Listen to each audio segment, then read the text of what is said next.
Hello friends, അപ്പോൾ ഇന്ന് പെട്ടെന്നൊരു തക്കാളി ചോറ് ഉണ്ടാക്കുന്നുണ്ട്. നിങ്ങൾക്ക് കാണിച്ചു തരാം എങ്ങനെയാണ് തക്കാളി ചോറ് ഉണ്ടാക്കുന്നതെന്ന്.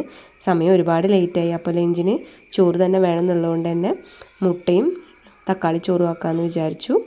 അതിന് മുട്ട ഉപ്പൊക്കെ വിട്ടിട്ട് പാനിയിൽ വെച്ചിട്ടുണ്ട്. ഇനി ഒരു കുക്കർ അടുപ്പത്ത് വെച്ചിട്ട് വെളിച്ചെണ്ണയും നെയ്യും ഒഴിച്ചു കൊടുക്കുന്നുണ്ട്.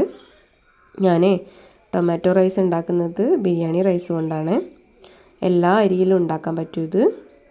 കുറച്ച് ഗ്രാമ്പൂ ഇട്ട് കൊടുക്കുന്നുണ്ട്, ജീരകം ഇട്ട് കൊടുക്കുന്നുണ്ട്, പെരിഞ്ജീരകം ഇട്ട് കൊടുക്കുന്നുണ്ട്, ഏലക്കായ ഇട്ട് കൊടുക്കുന്നുണ്ട്, പിന്നെ പട്ട ഉണ്ടെങ്കിൽ പട്ട ഇട്ട് കൊടുക്കാം, ജാതിപത്രി എല്ലാം ഇട്ട് കൊടുക്കാം.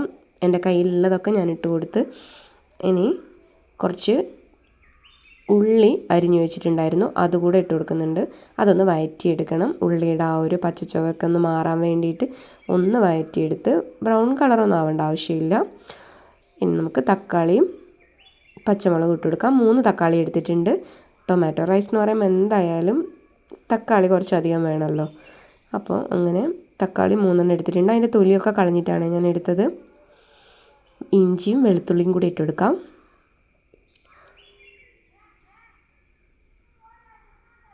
പൊടികളൊക്കെ ആഡ് ചെയ്യണം. ഇനി ഇതിൻ്റെ ഒരു പച്ചച്ചുവ മാറാൻ വേണ്ടിയിട്ട് നന്നായിട്ടൊന്ന് ഇളക്കി കൊടുക്കാം.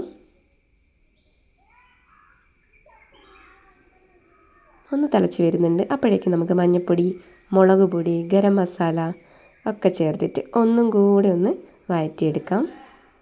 തക്കാളിയുടെ ആ വെള്ളമൊക്കെ താനേ അലിഞ്ഞ് വരികയാണ്. ഞാനിതിൽ വെള്ളമൊന്നും ചേർത്തിട്ടില്ല.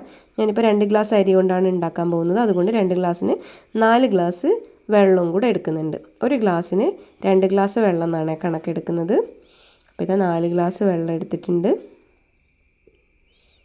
അതൊന്ന് തിളച്ച് വരട്ടെ. നമുക്ക് ആവശ്യമായ ഉപ്പ് ചേർത്ത് കൊടുക്കണം. ഇനി